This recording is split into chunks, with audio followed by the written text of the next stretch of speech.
Hello everyone, मैं उम्मीद करती हूँ आप अच्छे होंगे, अपना और अपनों का ध्यान रख रहे होंगे। आप देख रहे हैं official government vacancy update YouTube channel, जहाँ पे डेली जॉब अपडेट्स आपको बताए जाते हैं। अगर आप भी हमारे चैनल पे पहली बार विजिट कर रहे हो और इसी तरीके से चाहते हो कि हर एक जॉब अपॉर्चुनिटी आप तक सबसे पहले पहुंचे विथ ऑफिशियल नोटिफिकेशन, जिसका लिंक मैं डिस्क्रिप्शन सेक्शन में डाल दूंगी, तो आपको फटाफट चैनल को सब्सक्राइब कर लेना है, बेल आइकन को प्रेस कर लेना है, ताकि जो भी नेक्स्ट वीडियो हमारे चैनल पे आ रही है उसका नोटिफिकेशन आप तक सबसे पहले पहुंच जाए। और मैं मोटिवेशन से ज़्यादा डिसिप्लिन में बिलीव रखती हूँ, तो हमारे चैनल को सब्सक्राइब कर व्यूज़ को बढ़ाइए, ताकि मैं डिसिप्लिन को मेंटेन रख सकूँ और आप सबके लिए जॉब या वैकेंसी अपडेट सबसे पहले ला सकूँ। और मेरी इच्छा है कि आप लोग का सिलेक्शन हो, और मैं आप सब के लिए विश करूँगी कि आपका सिलेक्शन हो जाए।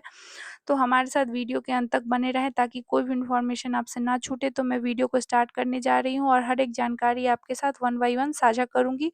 उसके बाद भी अगर आपको कोई डाउट्स रह रहे हैं तो आप मुझसे कमेंट सेक्शन में पूछ सकते हैं, मैं आपके डाउट्स को ज़रूर दूर करने की कोशिश करूँगी। तो वीडियो को शुरू करने से पहले मैं आपको ब्रीफ में बता देती हूँ कि मैं आपके साथ क्या-क्या डिस्कस करूँगी। मैं आपके साथ ईयर, डिपार्टमेंट का नाम, seat, gender, examination pattern, qualification, age limit, salary, documents और भी बहुत कुछ। तो वीडियो को स्टार्ट करने से पहले हमारी एक रिक्वेस्ट है कि आप हमारे साथ वीडियो के अंत तक बने रहें और पूरा वीडियो देखें, ताकि आपको सारी बातें अच्छे से समझ आए और आपका सारा डाउट्स क्लियर हो। तो चलिए हम वीडियो को शुरू करते हैं। ये जो वैकेंसी आई है, ये 2025 में आई हुई वैकेंसी है। इस ईयर आई हुई वैकेंसी है। ये सेंट्रल गवर्नमेंट की वैकेंसी है। इसका जो डिपार्टमेंट है वो भारतीय वायुसेना है। और कुछ दिनों पहले हमारी एक योजना आई थी गवर्नमेंट की तरफ से, अग्निपथ योजना के अंतर्गत आई है। अग्निवीर वायु के लिए आई हुई है, मतलब आपका जो सिलेक्शन होगा वो भारतीय वायुसेना में होगा, अग्निपथ योजना के तहत होगा। तो चलिए हम आगे बढ़ते हैं। इसका जो प्रवेश है वो 1/2026 है। उसके बाद आपके लिए एक चेतावनी दिया गया है कि आपका जो चयन होगा वो निष्पक्ष और पारदर्शी है। आप किसी भी जो बेईमान व्यक्ति हैं या जो रिश्वत लेके आपको कहते हैं कि मैं आपका सिलेक्शन करवा दूँगा, तो उसके झांसे में आप बिल्कुल भी ना आएँ। आपका जो सिलेक्शन होगा वो आपकी योग्यता के आधार पे होगा। तो चलिए हम आपको परिचय में बता देते हैं। आपका जो परिचय है, पात्रता मानदंड आपको होगा, कार्य का विवरण आपका दिया गया है इसमें। उसके बाद आवेदन की प्रक्रिया, सेवा के नियम, शर्त, परीक्षा और भी जो विस्तार में जो भी सारी भी चीज़ें हैं वो वन बाय वन नीचे में दिया हुआ है। इंट्रोडक्शन में बस आपको बताया जा रहा है कि क्या-क्या मानक दंड होने वाले हैं। और आवेदन आप इस वेबसाइट पे कर सकते हैं। आवेदन प्राप्त करने की जो अंतिम तिथि है 1 सितंबर 25 है। तो आप लास्ट डेट का इंतज़ार बिल्कुल ना करें, फॉर्म भरना शुरू हो चुका है, तो आप भी फटाफट फॉर्म भरें, ओके? तो हम आगे बढ़ते हैं। आपका जो आयु काउंट होगा वो 1 जनवरी 2005 और 1 जुलाई 2008 के बीच आपका काउंट होगा। दूसरी चीज़ यहाँ पे ये है कि यदि कोई अभ्यर्थी चयन प्रक्रिया के सभी चरणों को पार कर लेते हैं, यानी जो भी चरण है, जो भी एग्ज़ामिनेशन पैटर्न है या जो भी फिज़िकल है, वो आप पार कर लेते हैं, तो नामांकन की तिथि पर ऊपरी आयु सीमा 21 वर्ष होना अनिवार्य है। उसके बाद वैवाहिक स्थिति दी गई है। आप जब आप जॉब में हैं, आप उस दौरान क्या बोलते हैं, उस दौरान आप 4 साल तक शादी नहीं कर सकते हैं। अगर आप शादी करते हैं तो आप सेवा मुक्त किए जा सकते हैं। और आगे केवल अविवाहित अग्निवीर वायु जो हैं, वो नियमित कैडर में एनसीई के रूप में चयन के पात्र होंगे। यानी आपका 4 साल के बाद जो सिलेक्शन होगा, उसको आपका बेनिफिट मिल सकता है। मतलब 4 साल के तक ही आपका ये, अगर आपका सिलेक्शन होता है तो आप 4 साल तक ही अग्निवीर वायु रह सकते हैं, उसमें रह सकते हैं। लेकिन उसके बाद अगर आप ये अच्छे से करते हैं, पूरी शर्तों को पूरा करते हैं, आप विवाह नहीं करते हैं, चाहे इनकी जो भी दूसरी शर्तें हैं, तभी आप एनसीई के रूप में आप चयन के पात्र होंगे, वरना नहीं होंगे। आपका स्वेच्छा वचन पत्र पर आपका हस्ताक्षर होगा, ओके। दूसरा आपकी शैक्षिक योग्यता जो है वो मैट्रिक होना चाहिए, मान्यता प्राप्त यूनिवर्सिटी मान्यता प्राप्त शिक्षा बोर्ड से होना चाहिए। आपका चिकित्सा मानक जो है आपकी जो ऊँचाई होनी चाहिए वो 152 सेंटीमीटर होना चाहिए। सीना जो आपका न्यूनतम 5 सेंटीमीटर होना चाहिए। मतलब जैसे सीना फुलाते हैं ना तो उस तरीके से आपका 5 ही आना चाहिए। वज़न आपका ऊँचाई और आयु के अनुपात में वो खुद डिसाइड करेंगे। उसके बाद आपका विज़न टेस्ट भी होगा। मतलब दृष्टि की जो परीक्षा होती है वो भी होगा, वो भी आपका मापा जाएगा। आपका सुनने का क्षमता क्या है, आप प्रत्येक कान से 6 मीटर की दूरी की फुसफुसाहट की आवाज़ सुन सकते हैं या नहीं सुन सकते हैं, वो भी आपका होगा। आपके स्वस्थ मसूड़े होने चाहिए, अच्छे दाँत होना चाहिए और कम से कम 14 दंत बिंदु होने चाहिए, मतलब 14 नीचे और 14 ऊपर।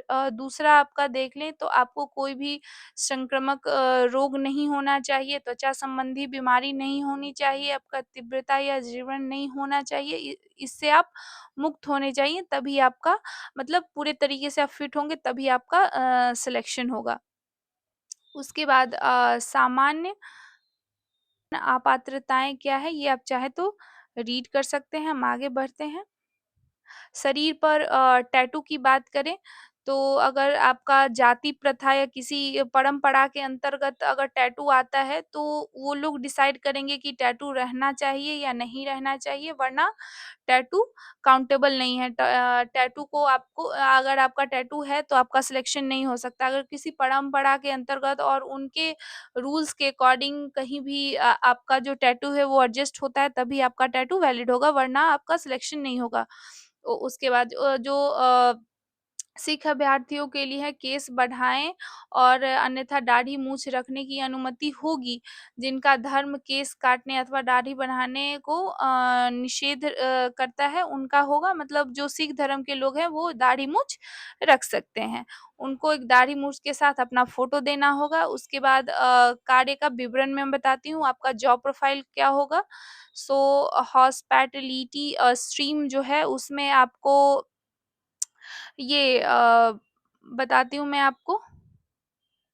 आपको खाना पकाना आना चाहिए, रसोई प्रबंधन व्यंजन का को भी आपको प्रस्तुत करना चाहिए, आपको कुर्सी बिछाना आना चाहिए, भोजन परोसना आना चाहिए, पानी देना आना चाहिए, इस तरीके का जो भी काम है वो आपको आना चाहिए। उसके बाद हाउसकीपिंग के जो काम है, झाड़ू लगाना, घास साफ करना, ज़मीन को समतल करना, गड्ढा खोदना, ये सब हाउसकीपिंग में आता है, तो ये सब आपको आना चाहिए। आवेदन करने की जो प्रक्रिया है वो मैं बताती हूँ, इस वेबसाइट पे जाके आपको अप्लाई करना है। और आपका स्थान यहाँ पे सीरियल वाइज़ दिया गया है, स्थान आपका क्या-क्या हो सकता है, डाक पता और आपको ड्रॉप बॉक्स कहाँ-कहाँ पे है वो, और इस स्ट्रीम में जो रिक्त है वैकेंसी वो है, तो टोटल कितने प्लेस हैं मैं आपको बता देती हूँ एक बार। टोटल जो प्लेस हैं वो 122 प्लेस हैं और पोस्ट तो 2 ही है, और यहाँ पे आपको कहाँ डालना है, आपका डाक और कहाँ पे आपको ड्रॉप करना है, उस तरीके की संबंधित जानकारी है। आपका जो भी एड्रेस है उस एड्रेस से और उस स्थान से आप भर सकते हैं। पोस्ट तो 2 ही है, हॉस्पिटैलिटी और हाउसकीपिंग, ओके। उसके बाद है अभ्यर्थियों को आवेदन के साथ-साथ निम्नलिखित दस्तावेज़ भी आपको देना होगा, जैसे आपका मैट्रिक का जो प्रमाण पत्र है वो आपको देना ही होगा, अंक पत्र भी आपको देना होगा, यानी मार्कशीट भी देना होगा। उसके बाद 18 वर्ष से जो जिनकी आयु कम है उनके माता-पिता या कानूनी अभिभावक की सहमति आपको उसका प्रमाण पत्र आवश्यक होगा। यदि आपकी आयु 18 वर्ष से अधिक है तो आप स्वयं सहमति प्रमाण पत्र पर आपको हस्ताक्षर करना होगा। नियम और शर्त क्या है, वो भी आप एक बार मैं आपको बता देती हूँ। आपका जो काम का पीरियड होगा, आपका जो वर्किंग पीरियड होगा वो 4 वर्ष का होगा, और आप जो मौजूदा रैंक होते हैं उससे आप अलग में काउंट होंगे, आप अग्निवीर वायु में काउंट होंगे, ठीक है?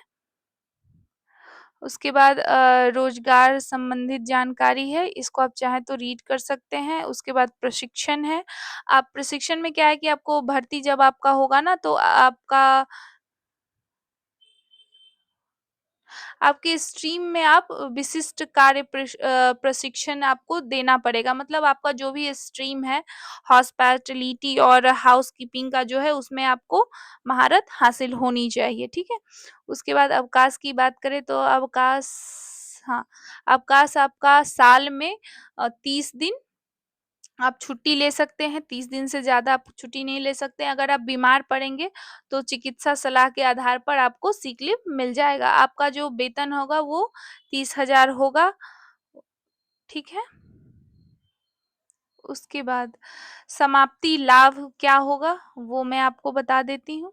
यहाँ पे आपको जो प्रथम वर्ष दिया जाएगा, आपकी जो सैलरी होगी वो 30 होगी, दूसरे वर्ष में 33 होगी, तीसरे वर्ष में 36,500 होगी, चौथे वर्ष में 40,000 होगी, ठीक है? और आपको इन हैंड 70% आपको आपकी सैलरी का मिलेगा। उसके बाद 30% जो है वो आपका कटेगा और अपने तरफ से गवर्नमेंट आपका जो होता है वो फंड, गवर्नमेंट की जो फंड आती है भारत सरकार द्वारा, कॉर्पस निधि योगदान, आपको आपका जितना सैलरी कटेगा उतना वो मिलाएँगे, ठीक है? अपनी तरफ से। उसके बाद आपको 5 लाख रुपया मिलेगा, जब आपका 4 वर्ष कंप्लीट हो जाता है तब, ठीक है? उसके आगे हम बढ़ते हैं।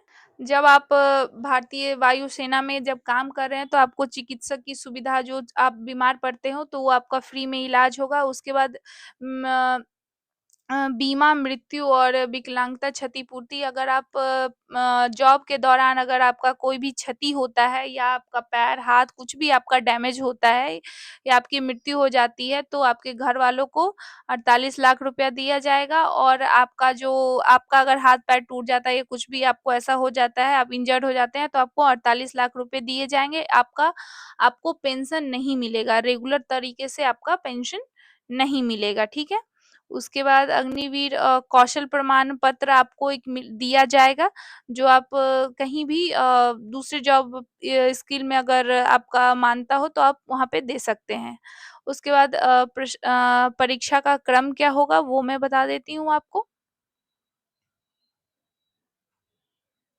आपका मैट्रिकुलेशन का जो मार्कशीट है वो होना चाहिए आपके पास, प्रमाण पत्र होना चाहिए। उसके बाद माता-पिता और उसकी जन्म तिथि के सत्यापन भी आपका आवश्यक होगा। 10वीं का मूल अंक मतलब मार्कशीट होना चाहिए। अनुभव प्रमाण पत्र यदि कोई है आपके पास तो आप वो भी दे सकते हैं। अंक पत्र की इंटरनेट प्रति स्वीकार नहीं किया जाएगा। अगर आप कोई इंटरनेट से कोई भी ये मार्कशीट आप अपलोड करके दे रहे हैं, वो स्वीकार नहीं किया जाएगा। आपका लिखित परीक्षा होगा, वो मैं बता देती हूँ।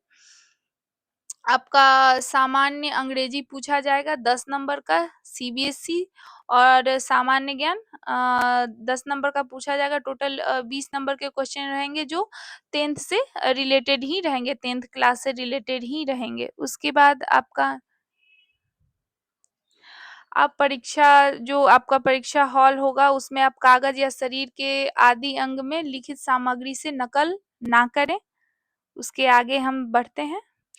यहाँ लिखा गया है कि यदि कोई अभ्यर्थी चयन परीक्षा के दौरान अनुचित संसाधनों का प्रयोग करता है, तो उसको परीक्षा से हटाया जा सकता है और आशय के वचन पत्र पर उसका हस्ताक्षर प्राप्त हो वो करेंगे और उसके पश्चात अभ्यर्थी को रद्द कर दिया जाएगा। उसके बाद शारीरिक योग्यता परीक्षा आपका होगा। आपकी ऊँचाई और ऊँचाई की जाँच होगी, आपकी शारीरिक योग्यता परीक्षण होगा, जिसमें 1.6 किलोमीटर का दौड़ होगा, जो आपको साढ़े 6 मिनट में कंप्लीट करना होगा। उसके बाद आपकी शारीरिक योग्यता परीक्षा 2 है, उसमें क्या है आप देख लीजिए। आपको 10 पुशअप करने होंगे 1 मिनट में। उसके बाद आपको दौड़ पूरी होने के बाद 10 मिनट का आपको रेस्ट दिया जाएगा। फिर से आपका 10 सिट अप्स करना पड़ेगा 1 मिनट में, मतलब 10 पुशअप के बाद आपको 2 मिनट का रेस्ट दिया जाएगा। उसके बाद 20 स्क्वाट्स करना होगा 1 मिनट में। उसके बाद आपको 2 मिनट का रेस्ट दिया जाएगा। उसके बाद स्ट्रीम परीक्षण होगा, जिसमें आपको न्यूनतम 50% मार्क्स लाना होगा, जो कुल अंक 15 होगा, ठीक है? उसके बाद आपका स्ट्रीम में किसी भी कार्य को करने में अनिच्छा जताने पर अभ्यर्थियों को एंटी योग्यता अयोग्य घोषित आप कोई भी काम करने से मना नहीं कर सकते हैं। अगर आप करते हैं तो आपको अयोग्य घोषित कर दिया जाएगा। जैसे आपको हॉस्पिटैलिटी में है तो आपको मांस, मच्छी, सब्जी काटने समेत जो भी घर का काम होता है वो सारे आने चाहिए आपको। उसके बाद आपको हाउसकीपिंग में आपको घास काटना, फर्श साफ करना, झाड़ू, बाथरूम, कमोड ये सब आपको करना होगा। सिलाई, कपड़ों का ज्ञान होना चाहिए आपके पास। इसके लिए आप मना नहीं कर सकते। उसके बाद आपका चिकित्सीय परीक्षण होगा जिसमें आपका ब्लड होमोग्राम टेस्ट होगा, एचबी टीएलसी, डीएलसी टेस्ट होगा। उसके बाद यूरिन एमई होगा टेस्ट। उसके बाद आपका बायोमेट्रिक टेस्ट होगा। ब्लड शुगर, बीपी आपका चेक होगा। आरएफटी स्ट्रीम यूरिन आपका चेक होगा। यूरिन एसिड ये सब आपका ईसीजी इस सब रेडियोग्राफी चेस्ट जो पीए व्यू होता है वो भी आपका इस तरीके से सारा टेस्ट आपका जो फाइनल रिजल्ट बनेगा वो चिकित्सा परीक्षण के जो ऑफिसर होंगे वो आपका पदाधिकारी जो होंगे वो बना के देंगे। वो फाइनल होगा। उसके बाद आपका टिप्पणी है, आप चाहे तो पढ़ सकते हैं। आपके लिए सामान्य निर्देश भी दिए गए हैं। आप जो अभ्यर्थी लिखित परीक्षा के लिए निर्धारित समय पर या उससे पहले उपस्थित नहीं होंगे उनको परीक्षा में बैठने नहीं दिया जाएगा। दूसरा चीज़ ये है कि अभ्यर्थियों को परीक्षा की पूरी अवधि तक वहाँ पे रुकना होगा। और तीसरा ये है कि परीक्षा कक्ष में मोबाइल या स्मार्ट वॉच, इलेक्ट्रॉनिक कोई भी गैजेट आपको इस्तेमाल करने नहीं दिया जाएगा। उसके बाद किसी भी स्तर पर बिना कोई कारण बताए संपूर्ण चयन प्रक्रिया को रद्द करने का अधिकार भारतीय वायुसेना के पास सुरक्षित है। वो बिना कोई कारण बताए भी इस परीक्षा को रद्द कर सकते हैं, ये भी उन्होंने बताया है। उसके बाद आपका अ, अधिसूचना के दिए गए नियम और शर्त केवल दिशा निर्देश हैं और सरकार द्वारा जानकारी आदेश समय-समय पर आपको प्रोवाइड कराया जाएगा। उसके बाद परीक्षा के दौरान किसी भी प्रकार का कदाचार, अनुचित संसाधनों का प्रयोग करते गए आप अभ्यर्थियों के लिए अस्थायी रूप से प्रतिबंधित कर दिया जाएगा। उसके बाद आवेदन पत्र में दर्ज किए गए आंकड़े अंतिम माने जाएँगे और बाद में इसे किसी परिवर्तन की अनुमति नहीं होगी। गलत आंकड़ों में अभ्यर्थियों को समाप्त कर देना होगा। प्रविष्ट आपको अभ्यर्थी समाप्त कर देंगे। तो मुझे लगता है आई थिंक मैंने सारा जानकारी आपको प्रोवाइड कराया है। उसके बाद भी अगर आपको कोई डाउट्स रह रहे हैं तो आप मुझसे कमेंट सेक्शन में पूछ सकते हैं। जिन्होंने हमारे चैनल को सब्सक्राइब किया है वो कमेंट करें, हमारे वीडियो को शेयर करें अपने दोस्तों के साथ, हमारे व्यूज़ को बढ़ाएँ और जिन्होंने हमारे चैनल को अभी तक सब्सक्राइब नहीं किया है, हमारा रिक्वेस्ट है कि हमारे चैनल को सब्सक्राइब करें और मुझे डिसिप्लिन मेंटेन करवाएँ ताकि मैं आप सबके लिए नई-नई वैकेंसी इसी तरीके से लाती रहूँ। तो चलिए इस वीडियो में इतना ही, मिलते हैं नेक्स्ट वीडियो में। आप और एक नई इन्फॉर्मेशन के साथ, एक नए वैकेंसी के साथ, तब तक के लिए अपना और अपनों का ध्यान रखिए।